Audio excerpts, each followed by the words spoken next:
오늘도 한 주의 이슈가 되는 인물을 탈탈 털어주는 이은혜 위원 나와 계십니다. 안녕하세요. 네, 안녕하세요. 국민 밉상들을 찾고 탈곡기에 넣어서 탈탈탈 털어드리는 인물 탈곡기 시간입니다. 이은혜입니다. 네, 오늘은 또 어떤 인물을 또 탈탈 털려고 골라오셨습니까? 네, 이번 주에 아주 희대의 명언이 나왔습니다. 우리가 황교안이다. 아, 우리가 내란당이다 하는 소리죠? 맞습니다. 황교안 전 총리 체포 소식에 장동혁 국민의힘 대표가 외친 말입니다. 보는 국민도 놀라고 아마 국민의힘 내부에서도 놀란 당원들 좀 계시지 않을까 싶은데요. 아무튼 황교안은 좀 부럽다는 생각이 들었습니다. 아주 한 몸인 동지들이 많잖아요. 그러게 말이에요. 오늘의 주인공은 황교안 전 총리를 이제 터는 시간이 되나 보죠? 네, 맞습니다. 그 누구보다 내란 선동의 진심인 남자 황교안이 오늘 탈곡기의 주인공 되겠습니다. 한번 돌려보시죠. 힘차게. 네, 먼저 황교안을 소개합니다. 1957년 서울에서 태어났어요. 부모님 두 분 모두 실향민입니다. 일사후퇴 때 월남한 케이스고요. 서울 경기고를 졸업해서 서울대 법대 진학을 꿈꿨지만 또 서울대인가 하셨죠? 네, 또 서울대 법대라는 줄 또 알고. 서울대인가 했는데 재수까지 하고도 서울대는 실패해서요. 성균관대 법대에 77학번으로 입학했습니다. 25살에 사법시험에 합격하면서 1983년부터 검사로 일하게 됐습니다. 이후에 서울지방검찰청 공안부로 충원이 되면서 쭉 공안검사의 길을 걷게 됩니다. 평생 공안이군요. 네, 유명한 사건들 많이 담당했어요. 칼기 폭파 사건, 임수경 방북 사건, 남한 조선노동당 중부지역당 사건, 부산 미국문화원 방화 사건 등을 담당했습니다. 대한민국을 뒤흔든 사건들은 다 맡아서 했네요. 그러니까. 네. 검사 황교안 그렇게 쭉 공안의 길을 걷다가 2011년 검사직을 내려놨습니다. 그러고는 법무법인 태평양 고문 변호사로 1년 5개월간 일했고요. 그 뒤로는 잘 아시다시피 박근혜 정부에서 그렇죠. 법무부 장관 거기에 국무총리 심지어 대통령 권한대행까지 맡게 다 했죠. 됩니다. 이후 2019년 1월에 자유한국당에 입당하면서 정계로 진출을 하게 되는데요. 입당 43일 만에 자유한국당 대표에 바로 또 취임을 하게 됩니다. 하지만 얼마 가지 못하고 2020년 4.15 총선 때 패배를 책임지고 당대표에서는 사퇴했고요. 그 후에는 계속 패배의 연속을 만들어 왔습니다. 2021년 대통령 당내 경선에서 떨어졌고 2023년 국민의힘 당대표 선거 출마했지만 또 떨어졌고요. 2025년에는 대선에 출마했지만 결국 김문수를 지지하면서 사퇴하기도 했습니다. 이후에 자유와 혁신이라는 정당을 창당해서 초대 당대표에 올랐습니다. 국무총리의 대통령 권한 대행까지 했던 사람 이제 민낯을 보는 게 착잡한데요. 그럼 이제 하나하나 본격적으로 털어봐야 될 것 같은데요. 네. 첫 번째 키워드는 뭡니까? 네, 황교안이 검사 시절 다양한 논란이 많았는데요. 그중에 딱 한 사건만 살펴보려고 합니다. 첫 번째 키워드 삼성 엑스파일 검사. 삼성 엑스파일. 그 안기부 도청 내용이 터져 정말 떠들썩했었죠. 맞습니다. 그 사건 한번 복기해 볼게요. 당시 서울중앙지검에서 공안수사를 지휘하던 2차장 황교안은 삼성 엑스파일 사건을 총괄 지휘하게 됩니다.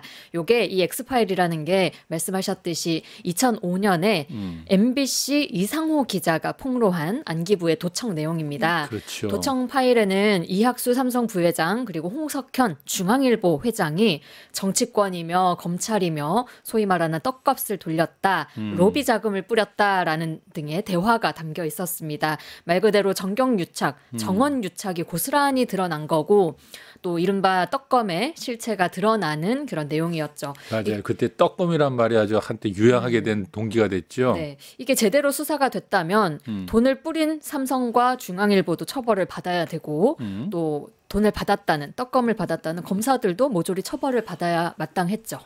당연하죠. 그런데 결론이 그렇게 나지 않았죠. 그러니까 불법 취득한 증거라서 뭐 인정하지 않았다. 뭐 이런 기억이 나는데 도리어 이를 터뜨린 사람들이 고초를 겪지 않았나요? 맞습니다. 당시에 수사검사였던 황교안 독수독과라는 이론을 들고 나왔습니다. 독수독과. 독이 든 나무에는 거기서 열리는 열매에도 독이 있을 거다라는 말인데 즉 불법으로 취득한 증거는 증거로 인정할 수 없다라는 논리입니다. 그리고 이 논리에 따라서 황교안 엑스파일 건을 보도한 이상호 기자 그리고 관련 검사를 그때 민주노동당 노회찬 의원이 검사 폭로했죠. 실명을 폭로했는데 의원까지 기소를 했습니다. 결국 노회찬 의원 요게 문제가 의원직을 돼서 잃었죠. 네, 의원직을 상실하기도 했습니다. 대신 혐의 선상에 올랐던 모든 검찰 그리고 삼성, 중앙일보는 다 면죄부를 줬습니다. 그래서 뭐 유전무죄, 무전유죄라는 말 있듯이 도청단죄, 삼성 면죄부 수사를 했다는 비판을 샀고요. 하지만 당시 황교안은 하늘 아래 부끄러움이 없는 수사를 했다라는 명언을 남겼습니다. 본인은 하늘 아래 부끄러움이 없을 줄 몰라도 이 보는 국민들은 전부 다 부끄러운 일을 저질렀어요. 참 안타까운 역사인데요. 다음 키워드는 뭡니까? 네, 오늘 털 게 많아가지고 예. 빨리빨리 가야 됩니다. 예. 두 번째 키워드 월봉 1억 전관 예우입니다. 월봉? 월봉. 연봉이 아니라 월봉. 월봉 1억? 네, 황교안 전 장관 아까 말씀드렸듯이 2011년 1월에 예. 부산 고검장을 퇴임하고 바로 법무법인 태평양의 이 고문으로 취업을 했습니다. 태평양이라 하면 대한민국 3대 로펌 중에 한 곳이라고 해요.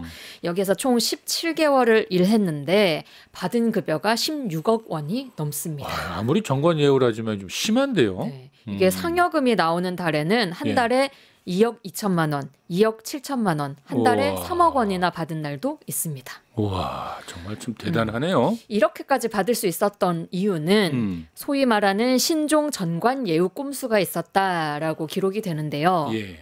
원래 전관 예우 금지법에 따르면 퇴직 전에 1년간 일했던 법원이나 검찰 이쪽에 있는 사건은 퇴임 후에 1년 동안은 수임을 하지 못하게 못하죠. 되어 예. 있습니다.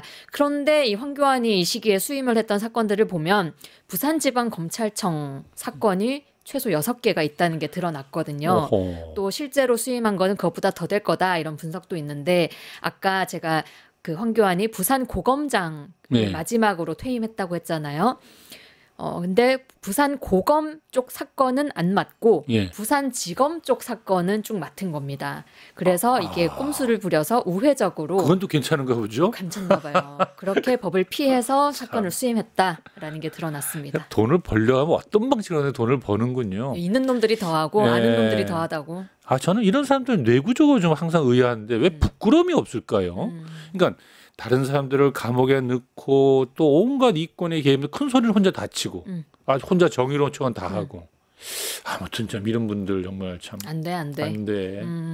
다음 키워드는요. 네, 세 번째 키워드 미스터 국가보안법입니다. 국가보안법. 네, 이 미스터 국가보안법은 제가 붙인 게 아니라 실제 네. 황교안의 별칭입니다. 공안검사로 잔뼈가 굵은 대표적인 공안 통일뿐만 아니라 저서로 국가보안법 해설이라는 책을 집필해서 사법연수원에서 이 내용을 강의를 할 정도로 국가보안법에 이론적으로 정통한 사람으로 알려져 있습니다. 그래서 이 책이 국가보안법의 바이블이다 이렇게도 알려져 있고요. 정말 국가보안법에 진심인 사람이군요. 맞습니다. 이 황교안 총리가 처음 이 책을 내놓은 게 1998년입니다. 이때는 김대중 대통령이 집권을 하면서 이제는 좀 국가보안법 개정하거나 아예 없애야 되는 거 아니냐라는 그렇죠. 논의가 불이 붙던 시기였습니다. 그리고 나서 한 번 더 국가보안법이라는 책을 다시 펴냈는데요. 그거는 김대중 노무현 정부를 지나서 2011년에 다시 또 책을 냈습니다. 그 시기면 아무래도 이제 민주화 이후이기도 했고 또 북과는 이제 남북 대화를 한참 적극 참여하던 시절이니까 국가보안법이 이제 없어져야 한다라고 하는 그 여론이 높을 텐데. 네, 그 노무현 대통령 경우에는 아예 국가보안법을 예. 한국의 부끄러운 역사다. 그렇죠. 지금은 쓸 수도 없는 독재 시대의 유물이다.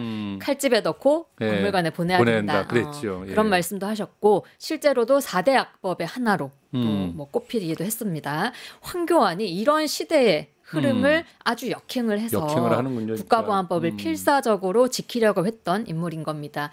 2011년에 아까 국가보안법이라는 책 다시 쓰면서 이렇게 밝혔는데요. 김대중 노무현 정부 10년 동안 검찰 내에 공안 조직이 너무나 많이 위축됐고 또 검사나 판사들이 국가보안법을 제대로 이해를 못한다라면서 집필 이유를 밝혔습니다.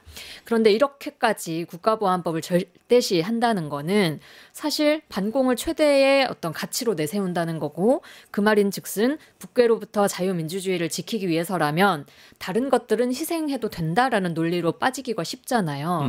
그래서인지 모르겠지만 황교안 책에서 박정희의 반공법까지도 적극 옹호하는 모습을 보였습니다. 그 막걸리법이라 불리던 반공법 아닙니까? 맞습니다. 그 민주투사까지 안 가더라도 일반 그 시민들이 선량한 시민들이 신세한탄하면서 아이고 내 신세야 이놈의 세상. 그 한마디 하던가에 잡아가던 게 그 막걸리 반공법 아닙니까? 네.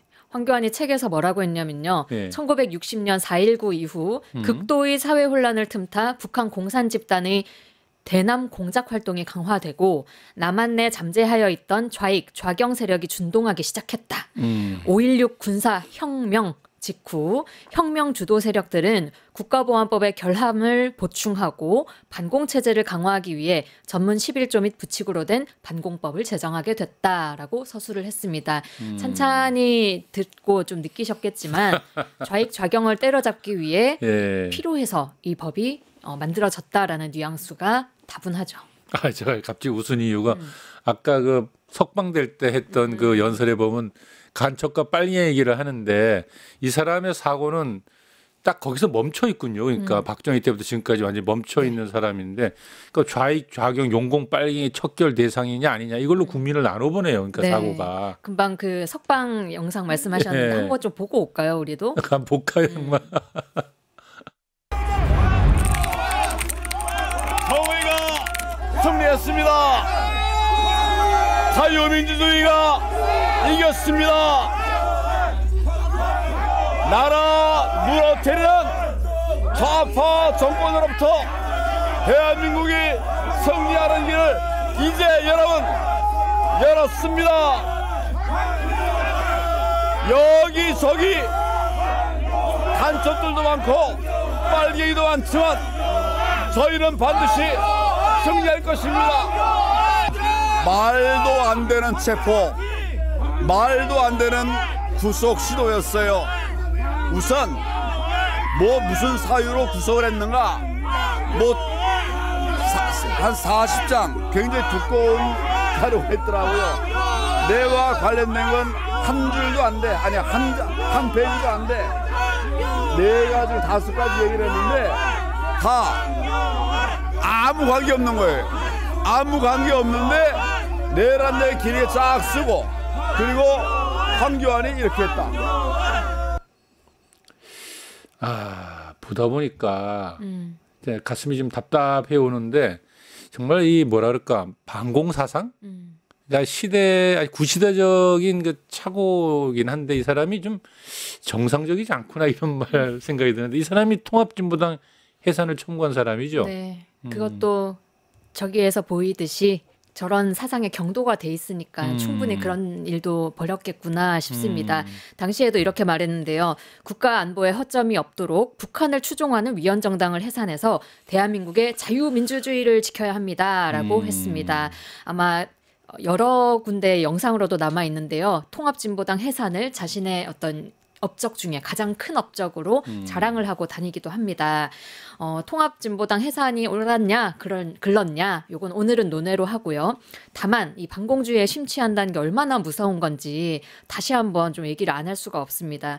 국가보안법을 근거로 반대되는 사람, 반대되는 집단 무조건 빨갱이로 몰아가지고 대한민국에서 제거를 해도 된다 이런 논리로 늘 이어져 왔었잖아요. 그러니까 처음에 이제 일제 강점기 때는 독립운동가를 빨갱이로 몰았고 그 다음에는 이제 해방되고 나서는 민주화 운동하는 세력들 그리고 이제 다음에 평화통일 운동하는 사람들 또 통합진보당도 그 이후에 되고 그 다음 순서는 요즘엔 이제 민주당으로 넘어왔어요. 그래서 전부 다 좌경 용공이다 하는데.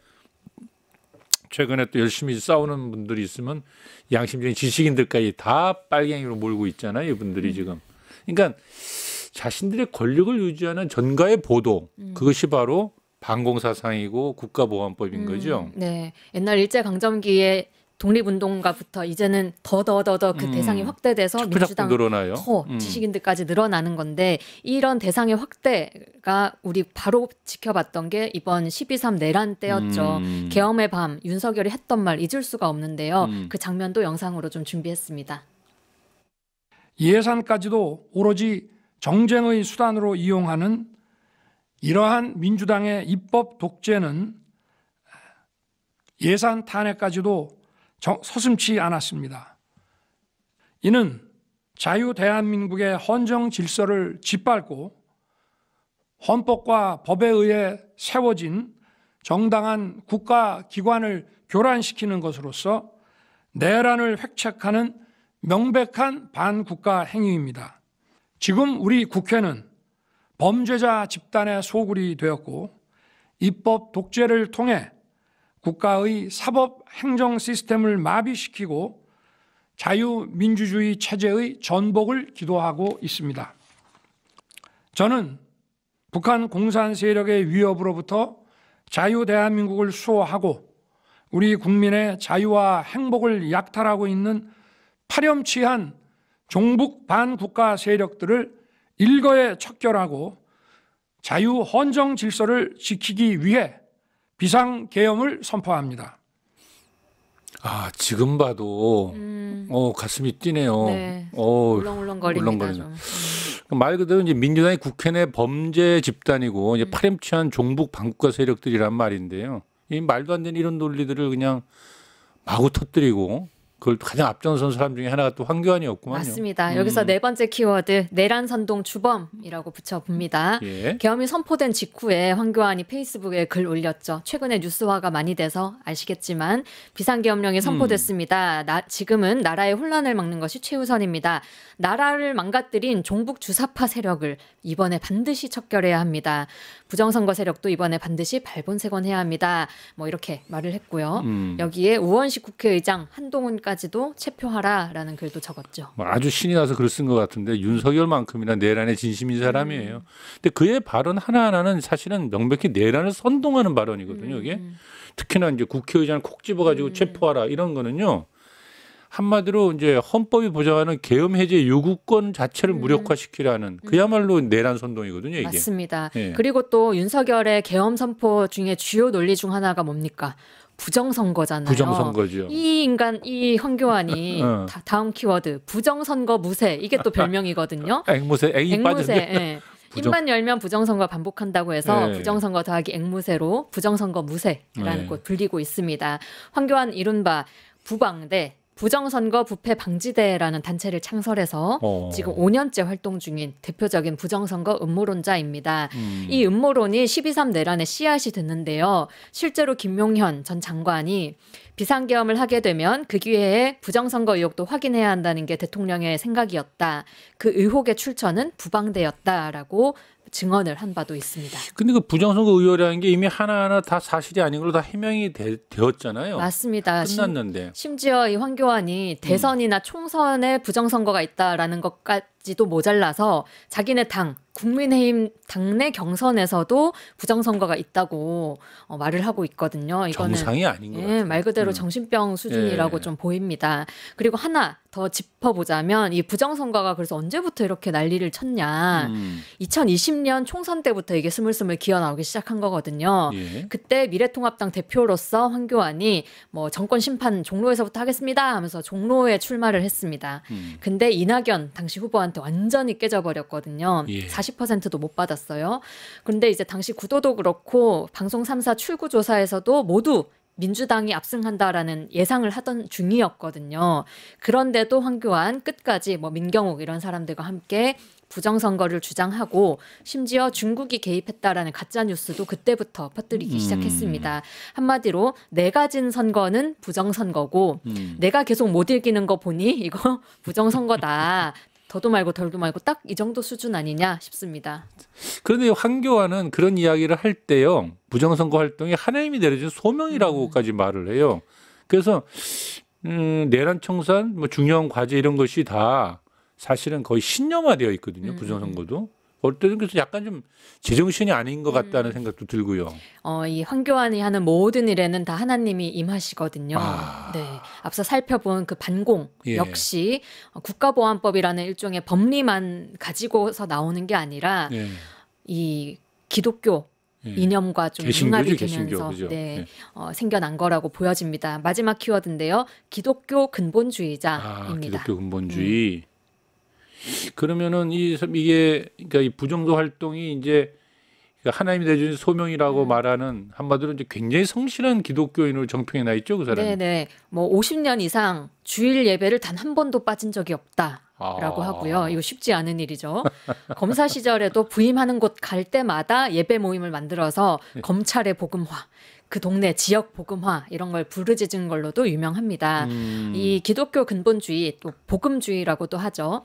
이 복음주의가 특징이 사탄, 이 나쁜 대상이 세상을 이분법으로 보죠. 꼭 필요한데요. 미국의 경우에는 이걸 이슬람 집단을 그렇게 사탄화하고 한국의 경우에는 북한 정권 그리고 남한 내의 일명 종북 세력이 그 대상이라고 합니다. 요즘은 조금 더 확장돼서 중국까지도 그 사탄의 영역으로 높이고 있는데 통합진보당 해산도 그런 면에서 보면 반공이 곧 신앙이 되고 그 소명의 실천을 한 게 통합진보당 해산이었다라고 할 수 있겠습니다. 실제로 전광훈 목사랑 굉장히 가까운데요. 통합진보당 해산 직후 있었던 주일 예배에서 전광훈이 이렇게 설교를 합니다. 하나님의 사람 황교안 장로가 법무부 장관이 됐다. 황 장로가 한 칼에 해치웠다. 황 장로가 이정희와 당시 통합진보당 대표죠. 이정희와 법정에서 싸울 때 아침마다 꼭 나한테 전화를 했다. 목사님 기도해 주세요 라고 하면 내가 늘 메시지를 넣었다 라면서 결국 통합진보당 해체는 하나님이 이기신 거다라고 설교했습니다. 그러니까 정당 해산이 하나님의 뜻이었다. 그러니까 공작과 정치를 하나님의 세계를 펼치는 장으로 이해하고 있네요. 이 사람은. 맞습니다. 이런 인식 다른 데에서도 많이 보였는데요. 이런 말을 했어요. 2015년 제가 국무총리로 있을 때 가뭄이 극심했는데 함께 동역하는 분들과 기도를 시작했더니 2주 만에 비가 내렸습니다. 또 테러 방지법과 테러 방지법과 북한 인권법 10년이 넘도록 통과가 안 돼서 기도를 드렸더니 2달 후에 통과가 됐다. 이런 말 하기도 했고요. 또 이 사람이 또 교회법 관련한 책도 냈거든요. 변호사 재임 시절에 교회와 법 이야기라는 책을 썼는데 이 책을 보면 종교법인 교회법과 세상법 사이에 충돌이 일어날 경우 어떻게 해야 할까? 우리 기독교인들로서는 세상법보다 교회법이 우선 적용되어야 한다는 생각이다. 하나님의 세상이 이 세상보다 더 크고 앞서기 때문이다. 이렇게 말했습니다. 기독교를 그 종교로 갖고 있는 사람들이야 뭐 그렇게 말할 수 있겠지만 물론 그걸 다 동의하기도 힘들지만 교회가 세상을 다스려야 한다라는 그런 생각을 지닌 자가 정계에 진출하고 또 뭐 법무부 장관이도 국무총리가 된다. 이건 너무 부적절한 것 같아요. 네. 심지어 더 소름 돋는 거는 기억하시겠지만 황교안이 총리돼서 첫 번째 했던 일성이 비정상화의 정상화, 비정상의 정상화였거든요. 비정상의 정상화.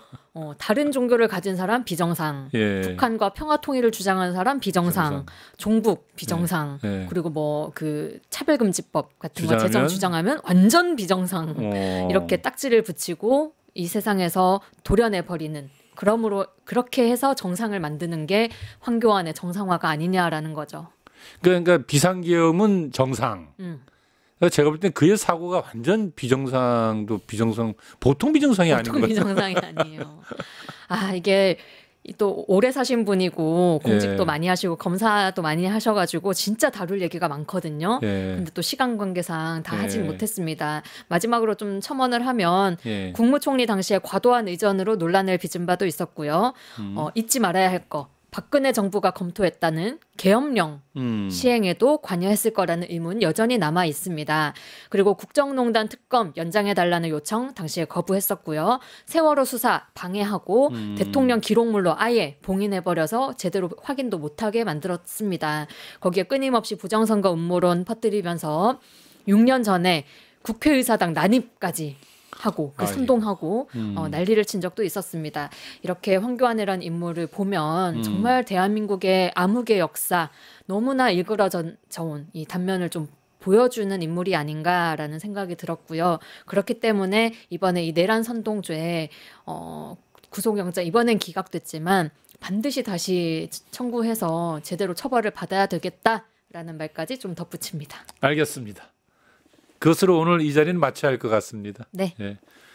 함께해 주신 여러분 감사합니다. 오늘도 변함없이 국민 입장을 탈탈 털어주신 이은혜 위원님 감사합니다. 네, 고맙습니다.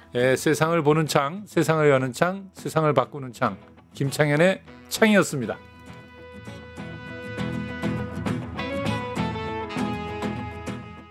파 증권봉합